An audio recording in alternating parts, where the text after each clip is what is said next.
Hello and welcome back to our channel, Learn and Trade Forex. If you're new here, we specialize in empowering traders with practical strategies. Today, I'm going to share my personal approach to finding new trades at the beginning of every Forex week, which for me starts on Sunday around 5 p.m. Eastern Standard Time, and the week ends on Friday at 5 p.m. Now, the trading strategy that I use is really quite very simple. I use a very simple swing trading strategy as to where I go into my charts and I look for support and resistance levels on the higher time frames, because we know that the levels on the higher time frame, they tend to be stronger SNR or support and resistance levels. So I go into my charts, I look at the levels from the higher time frame, and then I go down to the daily time frame in order to get my trading signals. Why do I use the daily time frame? Because after many years of trading the Forex market, back testing my strategy, improving on my strategy, I've come to realize that when the market makes a reversal move based on a daily time frame and it breaks structure, price tends to go in that direction. So let me show you guys what I mean with everything I just said. Okay, so like I said, I get my trading signals from the daily time frame. So what I want to do when I go in and plot my support and resistance levels, I'm plotting mainly the weekly time frame. You can go high as the monthly time frame and plot levels as well, but for the sake of this video, we're just going to go ahead and plot the levels on the weekly time frame. So let's go up to the weekly time frame and let's look for support and resistance levels. Okay, so here clearly there's a level right here, right? So we will go in and mark off this level. As a matter of fact, I see that structure broke to the downside up here, so I'll go ahead and mark that level first, right? Then I'm going to go ahead and mark off this level here. So this is recent support and resistance levels, right? A support and resistance level right here. So I'll mark this level off here, and then I'm looking back at previous support and resistance. So I see a level here, right? Support, resistance, resistance right here, right? So then I'm looking for other levels of support and resistance to mark off. So there's a level, clearly there's a level right here. Support, support, right? Now I don't have to go as far down as here because price is actually trading up here now. But for the sake of this video, I'll go ahead and mark off some more levels down here as well. So you guys just can see how I mark off support and resistance. There it is. Okay, so we've marked off these levels on the weekly time frame here. So we've marked off these levels on the weekly time frame. So now let's go to the daily time frame. I tell you guys, my trading strategy is very, very simple. Very simple strategy. Trading should be simple. Once you begin to complicate trading, then you just add a lot of unnecessary stress to your trading. Now we can actually, if we like, we can actually get rid of this level here, but we'll go ahead and keep it because it'll support resistance, support some resistance right here. You can see price came up and fell away from it here. So what I will do to line up a little better right there. Okay, so for the most part, we have these levels in, and keep in mind, these are weekly levels. So the reason why price has a tendency to get to these levels and respect these levels because we mark them from the weekly time frame. So they're very strong levels. And if you use this method, you can kind of gauge on where the market may be going in the future, right? It's a little bit easier. So once we get to these levels in the future, then we want to see if the market is going to react from these levels. If we're not in a trade, we will look to take a potential trade, again, depending on how the market is reacting. There's other factors to consider to make sure that we're in the overall direction of the trend. So when gauging trend, you can use things like a moving average. You can use, Heikin-Ashi candles to gauge the trend. You can, anything that will pretty much tell you which direction the market is going, you can use those as trend indicators to help you with your trading decisions. But back to the level. So if you're in a trade, you want to see how price reacts at a level, right? So for instance, if we were in a buy trade here and we saw price going up, when price comes here, we want to see how it reacts, right? Because we know at one point this was a level of resistance.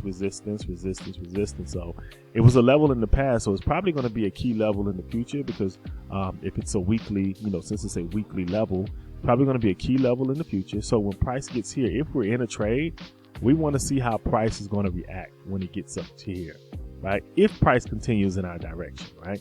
So we want to see how price is going to react. Now, if we're not in a trade, then we kind of want to see how, if price begins to fall, does it give us an opportunity to make some pips to the downside, right? So if it reacts here and we get like a pin bar or a bearish engulfing candle or a bearish candlestick pattern, then we know that, hey, maybe price wants to, fall away and give back some of this up move here.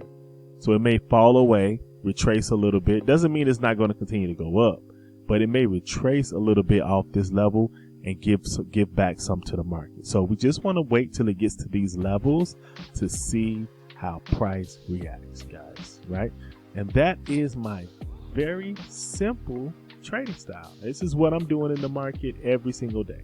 Okay, now the key, so when you're swing trading like I do, and you take your signals from the daily time frame, always remember, guys, there may not be a lot of trade opportunities because you're using such a high time frame, and it takes days for these trades to make it to these levels, right? So how do I offset that? Very easy. I trade a lot of pairs. I trade all of these pairs in the Forex market right here. So when it comes to the Forex market, and I can add different pairs, I'm looking at all of these trades right here, all of these different pairs, I should say. And what I do, I'll go up in each individual chart. Now, it takes a little bit of time. It takes a little bit of practice. So I'll go to each individual chart and I'll mock up my support and resistance levels, make little notes on the charts, things like that. So at the end of every closing day, at the end of it, when the market closes every day at 5 p.m. Eastern time, I would just go through all of these pairs. Now, I'm really good. I'm really quick at it now. So it takes about 5 to 10 minutes to go through all of these pairs for me, because I know exactly what I'm looking for based on my trading strategy and the algorithm that I use, right? I know exactly what I'm looking for. So I can go through the pairs really quickly, but I just put that in there to let you guys know that although we're taking signals from a daily time frame, it takes a while for these prices to get to these levels. So you want to be trading a lot of pairs to kind of offset, so you get a good amount of trades either for the week or the month. Okay.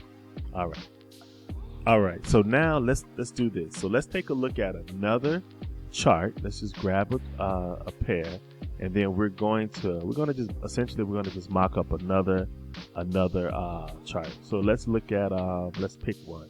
Let's look at the AUD/JPY. Right, so let's make sure this is a clean chart. Close that out, and let's put this on the weekly time frame. So I just picked this pair, guys. I haven't previously looked at it or anything like that, but let's go ahead and mock up the support and resistance level. So now with that, so let me show you guys a really quick trick. So you see how these levels are real choppy on the AUD/JPY, very choppy, right? So here's a trick that I use to make this look a little bit easier for me to see the turns in the market, so I can mock up the support, mark up the support and resistance level. So what I do sometimes when I have a choppy market like this, I will turn my traditional candlesticks into Heikin-Ashi candlesticks. Because what the Heikin-Ashi is going to do, is going to allow you to see the swings better in the market. So bam. So I'll turn them into those candlesticks. Now I'll take so Heikin-Ashi is an overlay. It's an overlay of your traditional candlestick. So there's an indicator that laid over the Japanese candlestick. So I want to take the Japanese candlesticks completely out. I want to turn those into bars. So it looks like this, look a little bit cleaner, right? All right, then I want to scale it down. And for me, I can see the swings in the market a little bit better now. So I can mark up key levels of support and resistance. This helps me see it a little bit better. Bam. So I have a level right here. I have a key level right here. Support, resistance. support, support. So there's a level right there. Support, support, support. And like I said, guys, this just allows me to see it a little bit. All right. All right, so those are my levels. Those are my key levels right there. Scanning it right now. All right, so what I'm going to do now, I'm going to take the Heikin-Ashi indicator back off the chart. Now, those were the bars, so I'm going to take the bars and turn them back into regular candlesticks. And now I'm going to go down to the time frame where I'm looking for price to come get a reaction from. So now what comes into it now is patience. There's a level right here I see. The price is going to continue to probably go up a little bit more. But once I get around this level here, I'm going to see what price it wants to do, right? Keep in mind, I'm at a level here, so price may want to pull back into, this structure level right here. Price may want to pull back into this level right here a little bit. And then if it does, I'll be looking for a reaction off this level here to see if price wants to continue back up with the trend, right? How do I know this is an uptrend? Well, if I go in and I add a moving average, to the chart. A trend section, so 200. Now let me also add a 50 period moving average here. Let's make that one red or crimson. These are my go-to colors, guys. All right, so I see price is trending to the upside. That's 200, that's 50 is letting me know which direction price is trending to. So if price pulls back into, one of these levels, may bounce off the 50 and gives me a move to the upside. I'll be looking to go long at the break of the signal candle. Or if price comes all the way back down to the 200 and gives me a bullish engulfing candle or a pin bar, I'll be looking to go long at the break of the signal candle there too. But you guys know I always enter on the lower time frame, right? So I get my signals on the daily and I enter on the lower time frame. But that's how you use support and resistance. That's how you plot your support and resistance on the major time frames. And then after that, it's just patience. It's patience. Remember, this is a swing trading strategy. So once you enter into the trade, it takes a little while. It takes anywhere from, 2 to 3 days or even 2 to 3 weeks for these trades to pan out sometimes. So you just stick with it. You manage your risk. You never want to trade more than 2% of your account per trade. So 2% may not seem like a lot now if you don't have a big account, but I'm a proponent of, not over leveraging your account, right? So you don't want to,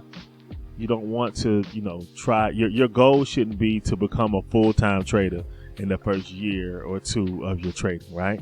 Because you need funds to fund your account. Your goal should be to become a better trader, right?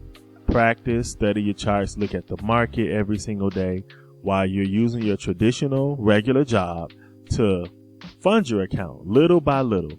And then you want to compound that account with your wins. So once you become a better trader and you win more, you want to fund as well as compound. And then at some point, one day, you may be able to, become a full-time trader, right?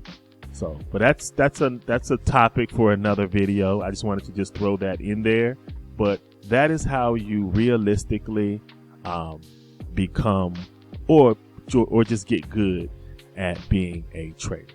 Okay, at least my style of trading, this is what I do, and this is how I trade my swing trading strategy. Okay, a very simple strategy. I keep it simple. I use a simple algorithm to determine whether or not I have a good trading signal. I pan down to the lower time frames to go ahead and take these trades. Alrighty, so guys, thank you for watching this video. Again, this is Learn and Trade Forex, your go-to channel for learning and trading Forex. So guys, if you like what you've heard, if you think you can benefit from this content, go ahead and leave a comment. You can like this video, and I would appreciate if you subscribe to the channel and share these videos.